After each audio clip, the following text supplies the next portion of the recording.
everyone, it's Mrs. King. I just wanted to make sure you know how to use your blog tool. Now, your blog tool is going to be used sort of like your notebook, as if we were face to face.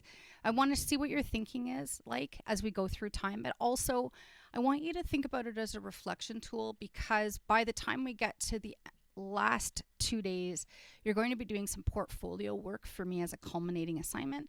And you're going to need these blog posts to go back and go, haha, I did write that down. I did do that thing. And I've got evidence to show Mrs. King that I have progressed in this particular area. So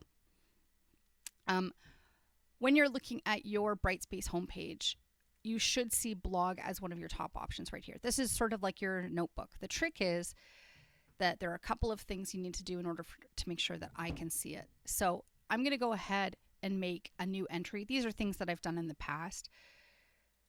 But the new entry I want to try today is actually about that music visualization tool that we tried this week. So I'm going to put that down.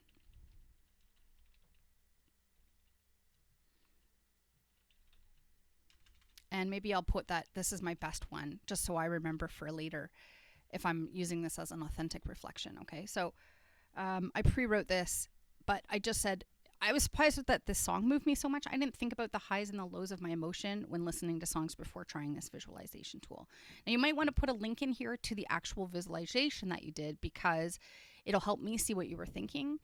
And then the other two pieces here that are really important are to make this entry public and also to allow comments.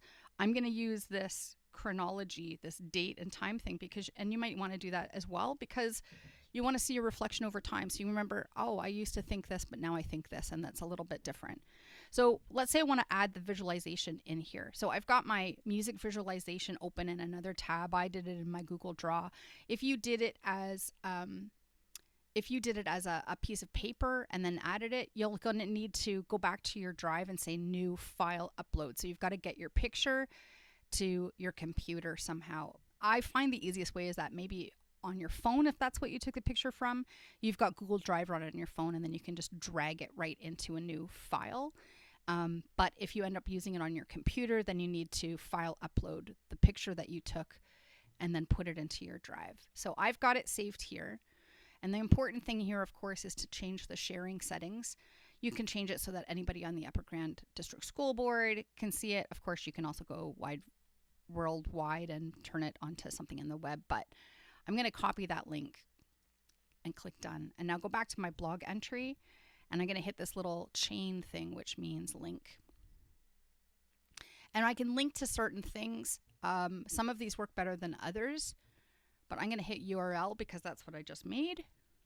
And I can give it my title, and I'm going to say my best music visualization. In my case, visualization. There we go. It was the Amy Winehouse song that I felt more emotional about. So it was a good choice.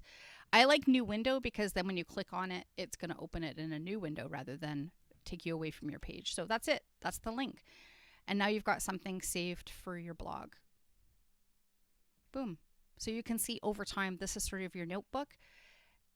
When I go to look at it as a teacher,